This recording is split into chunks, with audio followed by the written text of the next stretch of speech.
ఏమండి, మీ తమ్ముని బిడ్డ పెళ్ళికి మన బిడ్డ అల్లుడు బెంగళూరు నుంచి ఎప్పుడు వస్తానో ఒకసారి ఫోన్ చేసి అడుగుండ్రి.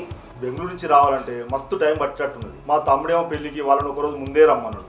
వాళ్ళకి ఎట్లయినా కారే ఉంది కదా, అల్లుడు పిల్లలు అందరు కలిసి వస్తారు. కానీ మీరైతే ముందుగా ఫోన్ చేయండి. సీత, అందరు బాగున్నారా అమ్మా?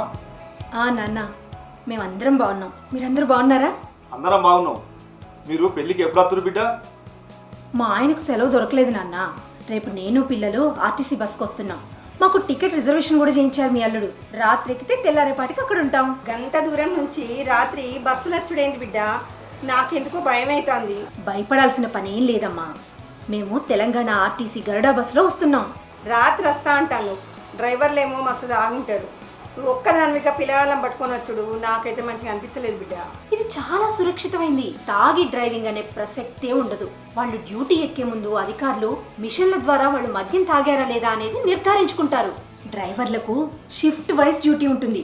ఒక్కో బస్కి 2 డ్రైవర్లు ఉంటారు. ప్రతి 4 గంటలకు డ్రైవర్ మారుతుంటాడు. అంతేకాదు, మంచి నైపుణ్యం గల డ్రైవర్లే ఉంటారమ్మా. యాక్సిడెంట్ల పర్సంటేజ్ కూడా చాలా తక్కువ. బస్ ఛార్జెస్ కూడా రీజనబుల్. అర్జెంటుగా ఎవరికైనా టాయిలెట్ అవసరం ఉంటే బస్సుని సేఫ్ ప్లేస్లోనే ఆపుతారు.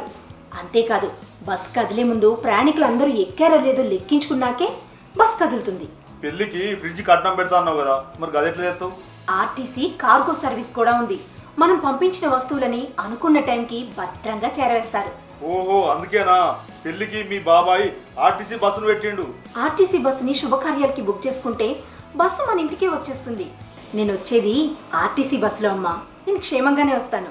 సరే బిడ్డ, నువ్వు పైలంగా వస్తున్నావంటే మాకు ఇంకేం కావాలి. ఉంటా బిడ్డ.